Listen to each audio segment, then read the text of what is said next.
Hello, everyone, and welcome to episode 5 of the TechKnowledgical podcast. In this episode, we bring on special guest Jodi Innerfield, who is currently a director of product marketing at Salesforce. We have a great conversation around, what does product marketing really mean? How did Jodi get to where she is today? We go through her entire background all the way from undergrad as a psychology major to working in HR, to startup, to going to business school, where she did a short stint as a product manager at Amazon, to then working as a product marketing manager at a small startup, to finally where she's been at Salesforce for the last few years in product marketing. We go through her different roles as a product marketer at Salesforce, because Salesforce has so many different opportunities for marketing within the company. She goes through all the different details of what it means to be in each different role and how they vary. We go through what Jodi looks for in a product marketer, all the successful traits that make a product marketer successful at the company. We talk about some of the day-to-day responsibilities and how you can really thrive as a product marketer. And we kind of end with what Jodi's looking for next in her career and what she's been working on at Salesforce and how she wants to use that to leverage, growth for her future. So we hope you like the content. If you do, please give us a like, subscribe, and share. It really helps us grow our channel. All right. Welcome, everybody, to episode 5 of TechKnowledgical. My name is Sarin, your co-host. I'm joined here with Avi and Anish again. And today we are lucky enough to have Jodi Innerfield, our guest on the podcast. She is one of my colleagues at Salesforce, one of my friends and mentors. We've been working together for the past 3 years now. And she actually just recently moved to New York. And so we were able to spend some time together in New York at the office before the pandemic, but we haven't been able to hang out much since the pandemic. I'm hoping I get to see you again sometime in person soon. But this episode is supposed to be all about product marketing. And so we touched on this in our first episode of TechKnowledgical. But for this episode, we wanted to do what is the full spectrum in the world of product marketing. And there's nobody better that I thought of to talk about it and explain the world of product marketing than Jodi. She's a director at Salesforce. Thank you. And so, yeah, Jodi, welcome to the podcast. Thank you for having me. For sure. Just wanted to start off having you introduce yourself. So if you want to go ahead, tell us a little bit about how you got to where you are today, how you got to Salesforce and why PM. Awesome. So it's a long journey. As Sarin mentioned, my name is Jodi Innerfield, currently a director of product marketing at Salesforce. But it was not a straight line to get here. I was a psychology and undergrad at Columbia, because I went to college at a time when nobody told you didn't really need to study something that you were going to do for the rest of your life. So I just liked psychology. So I was like, I'll do that. Good liberal arts major. And then I graduated into a recession in 2009. So I definitely feel for the people who are graduating now. I know a little bit about what that's like. So there weren't many options. I, at the time, was really interested in the entertainment industry. I thought I'd go into acting, ended up instead going into production. So my first job out of college was as a production designer's assistant on the film Wall Street 2. Really cool experience and then I spent the next year and a half working on film and television shows throughout New York City, which was definitely a unique experience. I'm very proud of my IMDb page. But ultimately, that life was 80-hour weeks with no benefits and no overtime, and certainly not sustainable lifestyle, I felt. So I left and did a little bit of soul searching that you do when you're like almost 2 years out of college, not really knowing what to do with your life.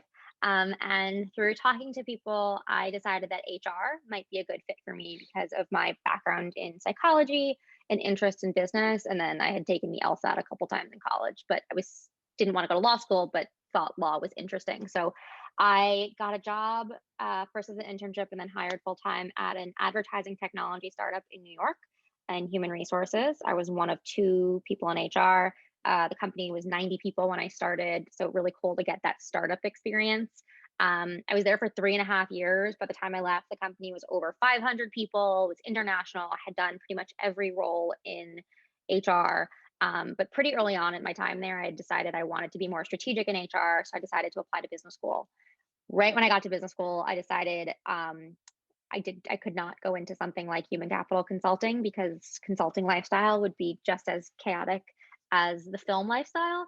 So instead, I decided to switch my sights to product management or product marketing. I had been the HR business partner for our product and technology organizations, so I had a little bit of exposure to the product world and wanted to see what it was like to grow the business from the product side. But I didn't really know about what those roles were until I saw a little bit of it in HR, but it wasn't until getting to business school and spending my time having conversations with people who were in product management and in product marketing that I really started to build an understanding of what those roles were.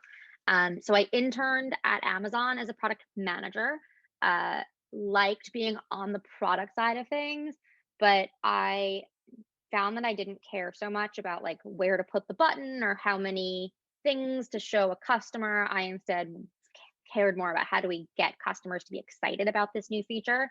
And so that to me said, okay, maybe I should go look at more the marketing and product marketing side of things versus product management. So graduated, came out to San Francisco, and I was a product marketer at an HR tech company. So that was a good way to bridge my background in HR with the skills in PMM that I wanted to build up. I was there for about 6 or 7 months, left, and then started at Salesforce. So I've been at Salesforce now for a little over 3.5 years. I've had a whole bunch of different roles, all within product marketing at Salesforce, but definitely happy to go into that a little bit if you'd like, because I think it just speaks to the depth and breadth of what product marketing actually is. But yeah, my career is a bit of a jungle gym. It's not a straight line. Yeah, that's really cool to hear that, you started off in film and then went and got, your MBA and was like, okay, I'm getting into the world of tech. And, it's awesome to always see that. Would love to know, like, what kind of things were you working on when you were a PM intern at Amazon? And just quickly, like, what was it like being a PM at Amazon? Yeah. So I was on a team called Customer Service Delivery Experience. And this, at the time, this was like 5 or 6 years ago.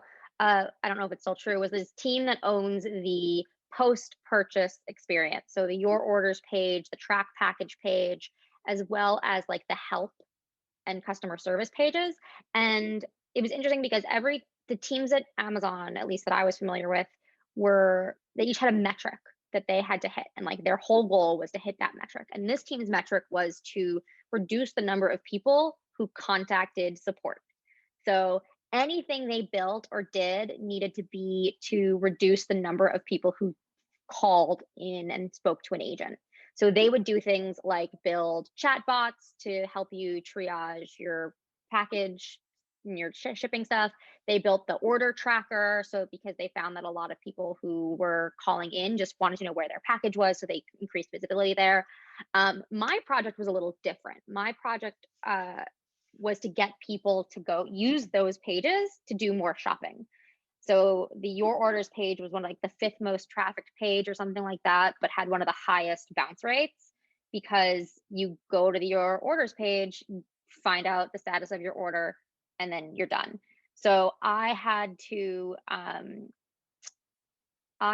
figure out how do we get people to continue their shopping journey while they were on this page. So I basically I did lots of conversations and decided to add recommendations features to the page. So now if you go on if you go on your orders page, your track package page, you'll see related purchases there, which are all meant to be like, oh yes, you already, bought this, but maybe you want more. So part of my project was like figuring that out, working with the engineers and program managers you run an experiment. There's a lot of experimentation and data at Amazon.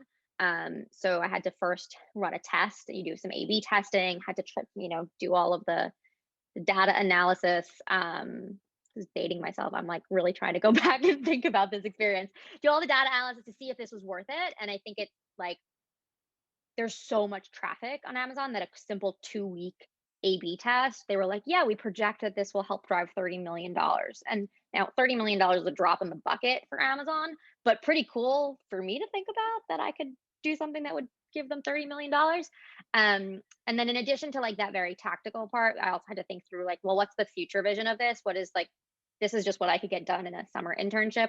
What could this look like? So I thought about things like, well, Amazon knows so much about you based on your purchase history, and you have to be authenticated when you are on that your orders page, so it's personal to you. We know it's just you. It's not somebody else using your laptop to browse Amazon. What could they proactively help you buy from those pages, because we know exactly who you are? So for example, if you bought a baby onesie and a year ago it was for 0 to 3 months, maybe now we're like, oh, you probably have a 1-year-old kid, you probably need the next size, here you go. So slightly creepy, but that's kind of the thing that Amazon does. They want to always be ahead of you and be proactive. And so you do a 6-pager, you like write everything in Amazon is in writing. There are no presentations. And so I had to like write a whole paper on my experiment, and as well as like what the future vision of this could be to get people to keep shopping. That's a really cool experience. Yeah, it was I think like it's I guess less common to hear people who get experience in PM and then move over to PMM. It's definitely more common to see the other way around. So that's why I wanted to ask like what your experience was like, how it was. But it's cool to see that you got like a really good PM experience. But shifting back to PMM, I guess would love to know the different roles you've had in PMM at Salesforce, because there are a bunch of different ways that PMM can go at Salesforce, and where you are right now. And then I think after that, we'll get into like what is product marketing and like all the different functions we can deep dive, but just would love to know your path within Salesforce. Yeah. So I've had 3 different roles in my 3.5 years at Salesforce. When I was hired, and they've all had the product marketing title. They've all been on the same team. But as I talk to you, you'll hear just how different roles are within product marketing.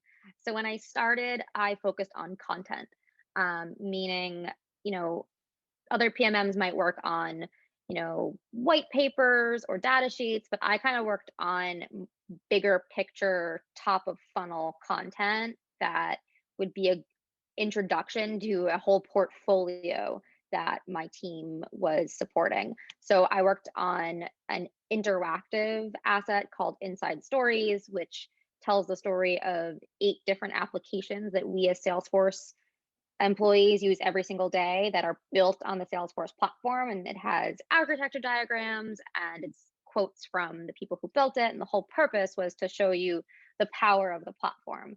But I got to work with an external agency on it. It was a really exciting project. But the stuff I worked on was like big, meaty websites, 80-page ebooks, meaty analyst reports. And then I also worked with I worked a lot with our creative team, copywriters. I did a ton of writing in that role. And I was the main point of contact for our campaigns and demand generation team to see how do we promote all this content on paid channels, on our email. So really got in the weeds of how does content and campaigns operate. Then I moved over to a role called solutions marketing. This was a bit of a new role for Salesforce and for our team.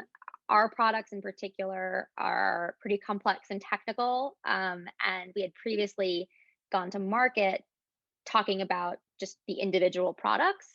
And instead, we needed to up-level that message and really talk about how do we solve customers' problems? What pains do our customers have, and how do we solve them? And so we did some focus groups and customer research to identify the 4 main problems that customers are trying to solve when they buy our products. And then we created 4 solutions. And so basically 4 narratives to help tell the story of how we solve those problems. And so there was messaging and positioning, first call for each one of these had first call decks, demo videos, webinar, enablement, sales plays. So this role was much more on like the messaging and positioning side of things. I got a whole boot camp in building presentations and aligning things on slides properly, because there were a lot of presentations both internally and then building presentations for events. And it was also very aligned with sales, because the whole purpose was we need to teach our salespeople how to better have these conversations about our products. So worked really closely with our sales teams to make sure that these solutions resonated with the customer, and that our sales teams knew how to tell these stories and how to progress a customer down the funnel from the beginning, first conversation they have, all the way to, well, what are they actually buying? Then my role, the shift from content to solutions was a conscious one. I saw an opening and decided to take it. My next shift was much more accidental. So one of the solutions that I supported was called employee experience. So how customers use our products to build custom employee experiences. When COVID hit, the product teams started building out of the box solutions to help companies get their employees back to work safely. Because I had been loosely aligned to the product manager at the time from a solutions perspective, I was told like, just go stay close to this. If they need some messaging help them out, but we don't really think this is going to be much, or we don't know what it's going to be. It turned into work.com, which is one of our newest product innovations. And so now I lead a team of product marketers who own those products. The role, I call it technical product marketing, because we're directly aligned to product managers. We work with the PMs to help them understand market opportunities, buyers. They kind of decide on the roadmap, and then we go and do messaging, positioning, first call decks. What's the launch plan, the launch strategy? How do we enable the field, pricing and packaging, and then content and all that other fun stuff. So yeah, 3 very different roles, all with the same team, the same company, which is pretty cool. Yeah, I think that's really interesting. I do kind of want to take one step back, and I saw that you also did product marketing at SAP, SuccessFactors, as well as like with Lever, and these are tools that like I've used a lot. Like my last company used SuccessFactors actually for year-end ratings and everything. So we had to go through and did all the ratings, and like a Lever, of course, anytime anyone's applying for a job, it's kind of done. So I would love to hear a little bit more about like how kind of product marketing differed at these different firms, and then like obviously you talked right now about what it was like at Salesforce, but kind of how like the difference can be at a different company, especially like in a different stage too. So yeah, they're all very different. So SuccessFactors was actually part of a consulting project through business school. So I went to University of Michigan, go Blue. Can't believe I didn't say that earlier. I feel like that's blasphemous that it took this long to mention that. But we have this program called MAP, which I think they just rebranded, but it's basically it's action-based learning. And so you get a 7-week consulting project with a company, and they have a problem and you go solve it. And so mine was at SAP SuccessFactors, and they wanted to understand customers' purchase like journey to the cloud, basically. So how they have, at the time, SuccessFactors had like 22 modules, and it was like, how do we get customers who buy one module to buy more? And so keep in mind, I was only there for 7 weeks, so it's a very different experience, and I only had one project, so I don't know if that was like the best example of what product marketing is like there, but the project there was basically doing 100 customer interviews in like 3 weeks, and then really identifying what opportunities that SAP had and SuccessFactors had to increase customer adoption. So really focused on adoption, which is not something that I've focused on at Salesforce. So that's a big difference. I can definitely speak more to startups and my experience at Lever and how that differs, because there I was one of 2 product marketers. So a very different experience to Salesforce, where I don't know, were there 500 product marketers? So at Lever, I mean, you really do the full spectrum of, and I think this is probably true of most startups, you do the full spectrum of product marketing. And the way I think of product marketing is there's 2 halves. There's the product side and the sales side. On the product side, it's working with product managers on roadmap, on feature and app and product releases, on demo videos, on all of the technical things that you need to bring a product to market, release marketing, that type of thing. And on the sales side, it's what do you need in order to communicate those products and features to the customer. So first call decks, webinars, content, events, sales enablement, training the field. It could be I don't know, working with the field to help close deals. So maybe you're presenting in customer meetings, maybe you're analyzing how things are going in terms of your pipeline to help sales accelerate. So that's at a very high level how I think of like the two sides of product marketing. And at a startup, you do all of it, and you just have to figure out how to balance your time and your any given day. It's just based on what your priorities are. Whereas at a company like Salesforce, we're pretty narrowly scoped, focused, at least on our team. I think even within Salesforce, there's tremendous variability in what product marketing looks like, just based on what product you're in. Is it a big portfolio? Is it a small portfolio and a small team? Is it an emerging product? So for example, I'm in a brand new product. So even though I'm on a team that's well established and we have a group for content, and a group for campaigns, and a group for sales, we're a brand new product that's like literally doing market analysis for what markets we should enter. We're doing a lot of things that I think other technical product marketers might not be doing just because of the stage of the product that we're at. That's a really interesting point, and like I would love to get your take on this as well, Jodi. You're so right. At Salesforce, product marketing is so much different than product marketing at most other companies. And at Salesforce, like they put a lot of emphasis towards marketing. I mean, even like with our events, like that's a huge part of product marketing. That's a huge part of like scope that product marketers are working on all the time. Is like, can we get this done for this event? And when I'm thinking about other companies and how product marketing even really started, I feel like most companies were like, okay, we've got these great engineers, we've maybe got a few product managers, we're building this product, but we don't know how to sell it. And so that's like where the PMM role was kind of birthed, was like, how can we get somebody to translate what's being built to the sales team so they can actually sell it? And so I feel like at most other companies, a lot of the PMM responsibility is working with sales and enablement and like ACV and trying to sell. Whereas at Salesforce, it's just so broad. There's so many different things you can do. So. Yeah, and one of the ways it was described to me, I think when I was interviewing, was like sometimes at different companies, how product marketing is perceived or what role product marketing takes on depends upon what I want to call it like the motive of the company is, or what drives the company. So at Salesforce, we're a pretty sales and marketing driven company, which means that marketing is going to have huge responsibilities. We drive events, we drive we'll market something before the product. We know what the product's going to be.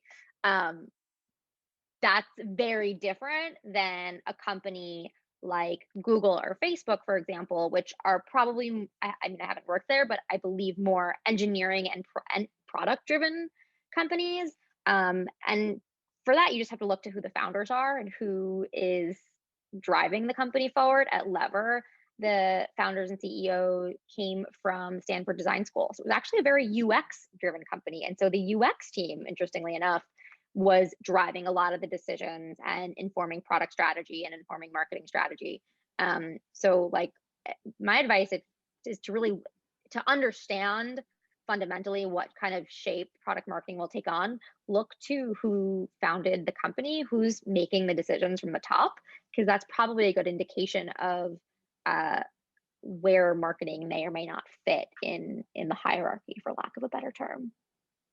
Yeah, I think that's really interesting that you said that Lever was started by like design focused Stanford grads, because I love applying to jobs on Lever just because you guys have like a really cool logo and it's a really easy interface to use to apply to jobs versus like other sites where I'm like, I don't know what to do. So yeah, and that's like what drove the motivation for the product, and so that's what set the design standard. So like there, it wasn't marketing deciding what slides should look like or what our collateral should look like. It was the design team, the UX team, right? And so whereas at Salesforce, like I work with the UX team, to figure out what screens for products should look like. And sometimes they help make my slides prettier if we're working on something together. But they don't really get involved in marketing. So it really is depend. That's why every company is so different. I think product marketing is a pretty nebulous title and role. So I think like it definitely helps to have conversations with people before you apply, before you like to really understand, well, what does product marketing actually mean at this company? Yeah, it is. It is interesting, and I think you touched on that point around how the company's products matter and how marketing fits into that. Because I know, in my experience at IBM Cloud, marketing and that whole engine of messaging is so crucial because some of our products, even though they might be geared for developers, um, at least at the moment, a lot of the buyers are higher up executive people, right? And they're not going to be as in the weeds. So being able to very clearly and succinctly message, the value prop of your product to these buyers is so crucial to actually driving right revenue and growth. Absolutely. So yeah, I think before we get into I think some of the stuff Seren wanted to talk about, curious as to how you think your background, so you studied psychology, you were doing some media stuff, then you got into you were doing HR work, and then you also had a stint in PM. All of these different experiences, how do you think they kind of set you up for success in the product marketing role? It's a great question because I think it can be really easy to think, oh, my background has nothing to do with where I'm at today. And that when I was interviewing for PMM roles, like I really had to overcome that because you can always find ways a very disparate background have prepared you or helped you do what you're doing today. I would say that marketing is psychology, right? Marketing is getting into the minds of your buyer and understanding what their pains are, what their needs are, and how do I articulate what I can do for this person, or what my product or service can do for this person. So psychology plays a huge role. Now, is it that the classes I took in psychology helped me be a better marketer? No, I think it's just more the curiosity, and the reasons I like psychology are the reasons I like marketing. I like getting inside someone's head and understanding what makes them tick, and how do I, um, you know, how do I find the right words and phrases to make this product appeal to my customer? Um, so I think it's more the curiosity and my interest in psychology, less like the classes I took in psychology. Um, Film actually ends up being really relevant to my role. I've worked on a number of customer films or film projects at in marketing, and I think that until you're on a film set and understand how long it takes to film something that literally is a 30-second bit, you're just like, you have no idea. And we had a situation, I wasn't totally involved, but a couple of years ago, we did a commercial, and the marketers who were running it hadn't had any involvement in film before. So they were the ones that were on set and they worked on the script, and they weren't too happy with where the script was at, but when they went down to shoot it, but they were like, it'll when they film it, it'll look better. And then as they were filming it, like they were like, it's okay, but like when we edit, it'll look better. And if you've ever done film, or if you've had that experience before, you can't fix a bad script. Like it just what's in the script is what you're going to get. And so they weren't too thrilled with the results. But I think my experience in film has taught me that you have to really understand you have to be happy with everything, single stage, the script, the lighting, the set, because once you film that stuff, it's done. So films ended up being really useful. And then HR, there's two ways my HR experience has been useful. One is just in managing now. That's what I realized I actually liked about HR, was like interacting with people and helping them figure out the scenarios that they needed to figure out with their teams. So I knew leaving HR that I could still have that impact, but just when I became a manager. But right now, my products are employee experience products, and they are targeted towards HR, so it's very relevant. And that ended up being the reason I went to Lever, I had a hard time getting a PMM job out of business school. I think people think business school is like, oh, I'll get an MBA and then I'll be able to get whatever job because I have this MBA. And it's not at all true. You're competing with people who have already done that job. And so I had a hard time finding a PMM role, and ultimately decided that an easy way to make the transition, or an easier way, would be to leverage my background in HR. So going to Lever, I had been the buyer, I had been the customer, I knew the competition because I had used them. And those are all things that a marketer needs to know. So I knew that part. I just needed to learn how to be a marketer. Coming to Salesforce, we sell to IT, to developers. I knew none of that stuff, but I knew how to be a marketer. And then PM, I think that PM, my time, it was just an internship, so it's really hard to say how much that impacted my role as a product marketer. But I will say that what I enjoyed about being a PM at Amazon was the focus on data and how data driven these decisions are. And I think that that's really important, even as a marketer, when you're doing things like putting out campaigns and ebooks. It doesn't help to spend a ton of money on something that doesn't have a high ROI. How can you learn from what you're putting out into market and iterate and optimize what you're creating? It's a good way to message test. So I think being data driven, that was something that I learned as a PM at Amazon that I try and implement in product marketing. So you had touched on, the way that you transferred into PMM was you had some kind of like industry background, or you had background in HR, and so that was like your way to get into PMM.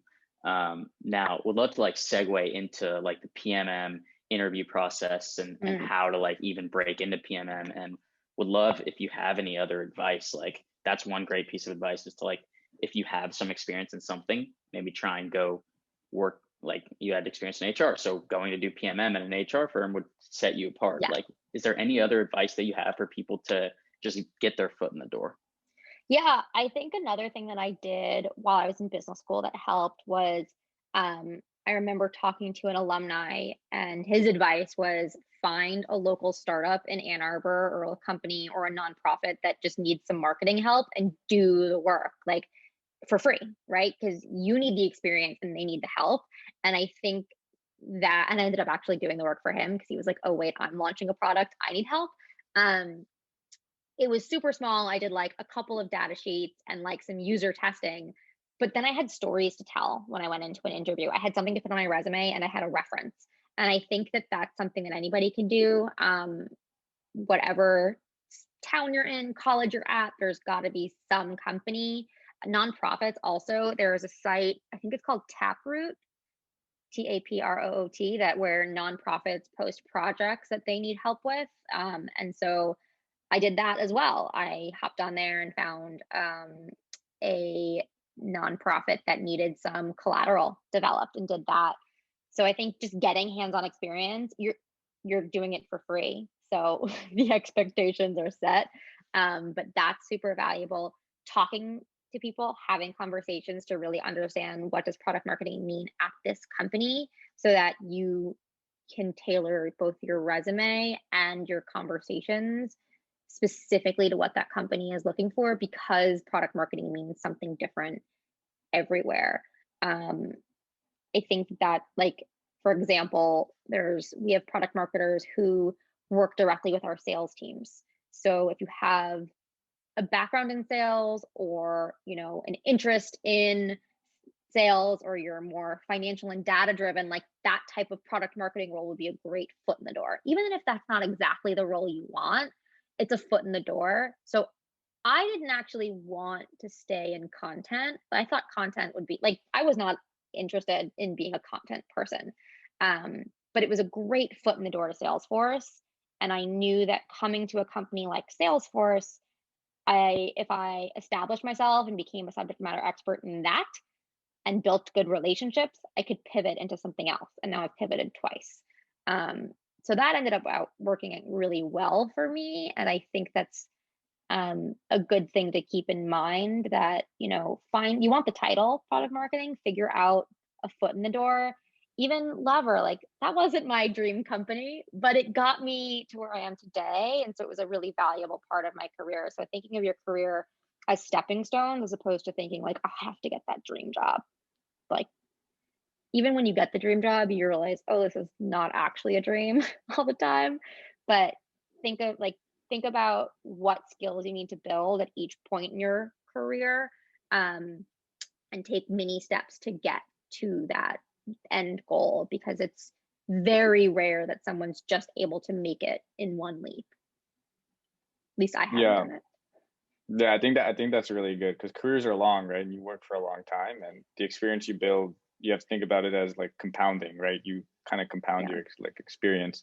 But I think something you said was really important. You talked about even how when you get your dream job, there's always, like there's something wrong with it, or, like nothing's perfect. So I think just for viewers in our audience, I think it'd be really good to talk about, what is the underbelly of product marketing, and, like what are some things people should be wary about before getting into like product marketing? So. Ooh. What do I say that won't get me in trouble? Okay, nothing that gets you in trouble. Maybe like what's the hardest part about being a CMM, or I think the hardest, I think that I love being a product marketer. I love that it's creative. I love that it's this mix of creative and strategic, and I can be analytical. But I think that depending upon where you are a product marketer, right, like what your relevance is and your ability to influence will change.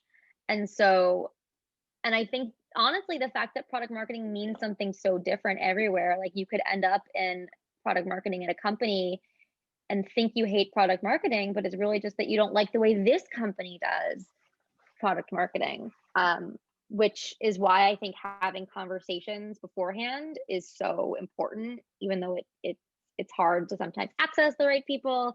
But doing some research, understanding what drives a company forward, is it marketing, is it sales, is it product, is it engineering, could help save you some potential headaches. I think on that note, like at Salesforce, marketing and product marketing are in the spotlight. Like we are driving strategy and driving, the way it was described to me is when things go great, marketing is celebrated, and when things go wrong, marketing is blamed. And that's really the underbelly, that like it can be really stressful to be to have to change really quickly when someone's like, yeah, this product isn't selling, go fix your marketing. And you're like, well, maybe it's the product, maybe it's the sales teams. And they're like, no, go fix the marketing. So that's hard. But I don't know, it's certainly not enough to make me leave product marketing. I also want to like give a kind of like a more specific example. Like one big aspect of product marketing is launches, and I would say that like while launches are extremely important, like launching and especially at a company like Salesforce, launching products is like what we do 3 times a year. I mean, like at Dreamforce, we launch all of our biggest products. Like launching products is a huge thing, and there's obviously a lot that the development teams have to do to make sure the product is all ready.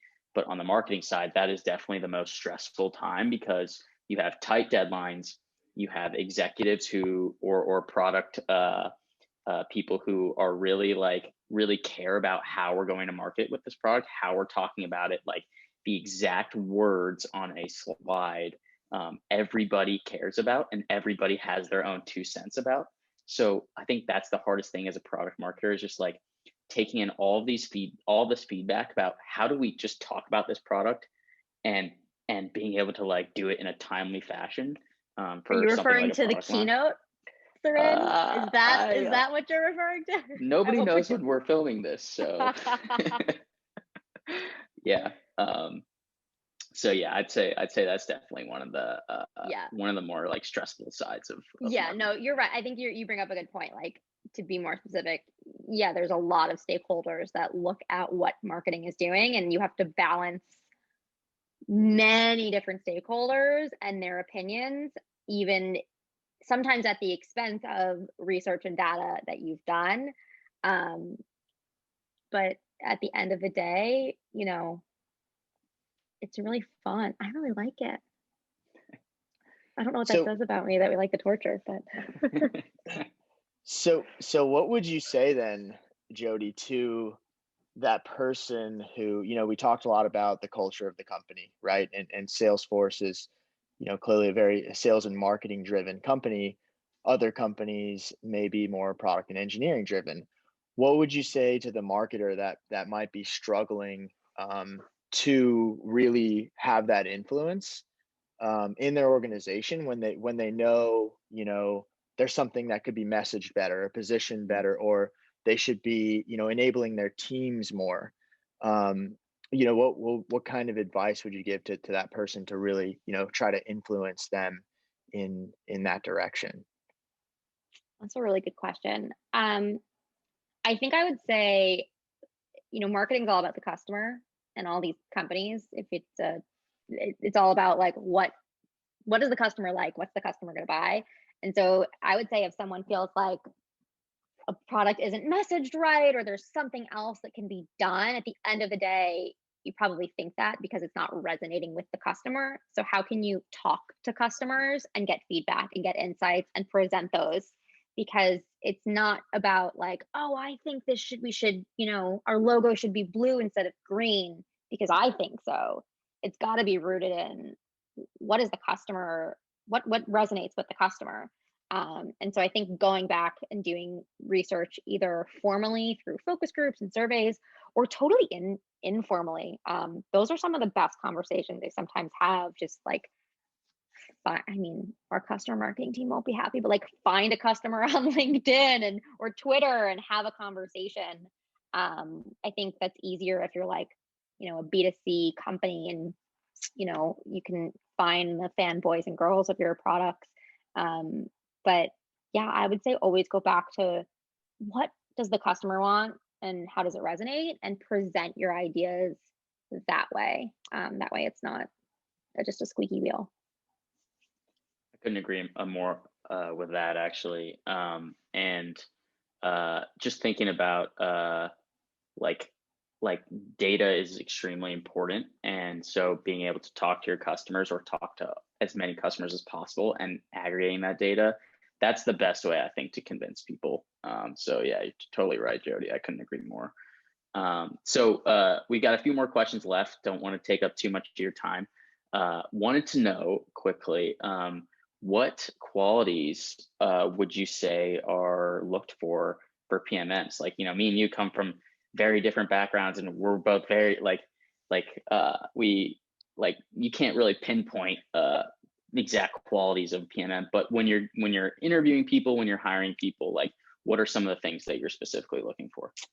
Yeah, I look for storytelling. I think at the end of the day, marketers are storytellers. And so whether you are putting together a deck, or writing an ebook, or giving a presentation, are you a natural born storyteller? Because that can sometimes be hard to teach. So I really look for, is that something innate? Do you understand what makes something resonate as a story? I also look for agility and adaptability, because product marketing can be so different. It could be messaging and positioning. It could be sales strategy. You need to be able to switch gears and be comfortable with the context switching. That's another down, if I had to look at an underbelly of product marketing, like, it's really hard to context switch sometimes, to go from building a deck to diving into sales data to presenting. Like, it uses a lot of different parts of your brain. And so you need someone who is comfortable context switching that way and can be adaptable. And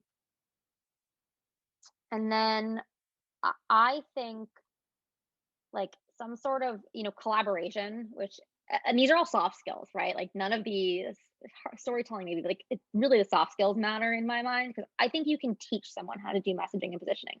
You can teach someone how to build a great first call deck and how to structure your slides.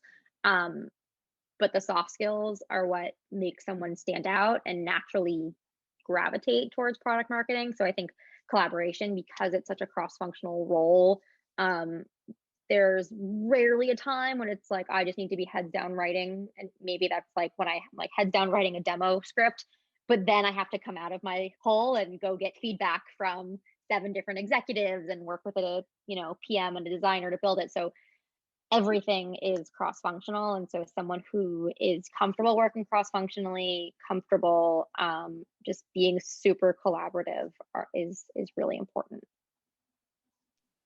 Seems like you kind of have to do it all as a PMM. Yeah, Like, a PMM's kind of a jack of all trades, but also master of all trades too, because you can't be a master of none. I mean, like stakeholder management, collaboration. You have to work with data. You have to be able to make like really compelling slides and like build a story around it. Like you build a narrative, right? So yeah, and again, like different roles in PMM lean on different one of those skills. So not every PMM role requires you to do all of it really well, because that's nearly impossible. But that's again why you need to really have a conversation and understand what is this PMM role focused on. I have a friend who's looking, at PMM roles, and I listed like 8 different types of PMM roles and just had them say yes, no to what they liked, and that narrowed it down. So you really do have to think about what are your strengths and where do you want to go, and that'll tell you what part of PMM you should be looking for.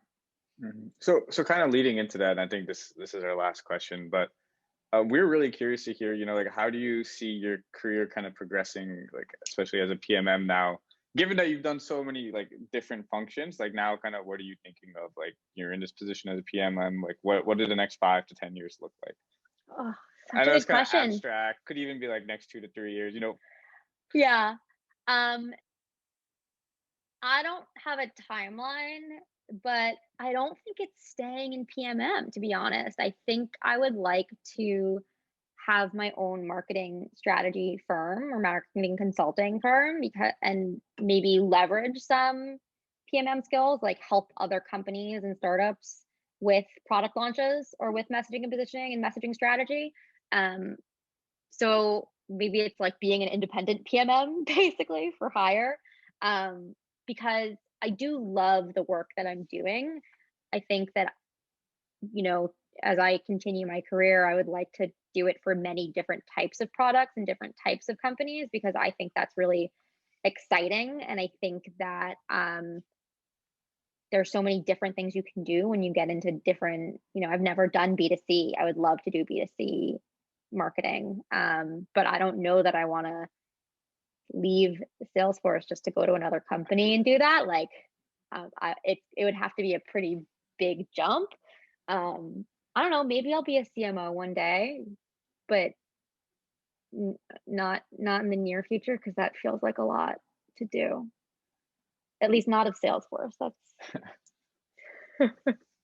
not the job I need. I mean, I think you have like a lot of optionality, right? I mean, yeah, and that's what I like about, I think product marketing gives you enough visibility and exposure into so many different areas of a business, into so many different areas of marketing, that you can, if you want to stay as a PMM, you can, and then go and become a CMO. Both, our CMO now and our previous CMO were product marketers, because it's such a good foundational experience. But I also know tons of product marketers who have then gone on to very different roles in partnerships, in customer success, in I don't know. I know someone who's a solutions engineer. Like, there's so many different things you can do, just depending upon which part of product marketing really resonates with you. But I think product marketing is a really good way to get exposure to different types of marketing, as well as different parts of the business, and then go from there. I think the same way, my career to this point has been a jungle gym and not a straight line.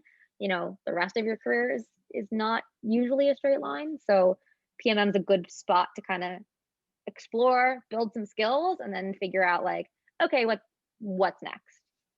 Mm-hmm. Perfect. I think that really kind of covers. I mean, we could talk about this stuff for honestly a couple more hours. I think careers are fascinating, and like tech is a zigzag, but we're coming up to like top of the hour. So like we really appreciate taking out the time, spending an hour with us today, and just talking about your background. I think this was great. So thank you, number one, and then second to all our audience. We really hope you enjoyed the talk today. Please share this podcast and like and subscribe. The more viewers means better content, means more feedback, and it's just a great loop. So thanks. Thanks, Jodi. Thanks for having me. Thanks, Thanks, everybody. Jodi.